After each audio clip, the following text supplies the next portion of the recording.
Welcome to my YouTube channel, Tony Su Vega, your feng shui guru and paranormal expert.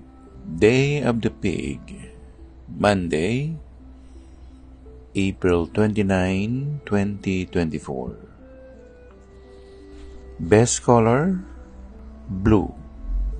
Activities: go where the water is. The river, the sea, the ocean. Go to a place where there's fish or amphibians like turtles. Ang araw po natin ay araw ng baboy, Lunes, 29 ng Abril 2024. Pinakamagandang kulay ang asul. Mga gagawin may kinalaman sa tubig. Pagpunta sa lugar na matubig, kagaya ng ilog, sapa, dagat. Mga may kinalaman sa isda o amphibians, kagaya ng turtles.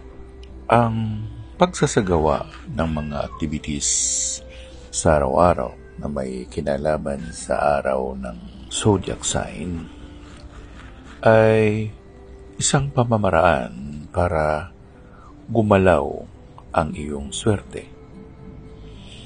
Ang swerteng nasabi ay konektado sa kalikasan, konektado sa lumalang. Kaya nga nagsusumikap tayo para bigyan ng halaga ang nasabing mga aktibitatis. Dahil sa gagawin natin sa araw-araw na ito, tayo ay sumasabay o kinukuha natin ng enerhiya nung araw na yun. Kaya mahalaga ang tubig sa buhay natin. Kung wala ang tubig, hindi magkakaroon ng feng shui. At ang pagbahagi natin ay mistiko, esoteric. Hindi siya yung natural na paliwanag. Dahil nung unang panahon, ang mga kaalamang ito ay eksklusibo lamang sa mahal na hari o sa mga tawag nila ay nobility. Ngayon, sa panahon natin, available na siya sa kahit ordinaryong tao.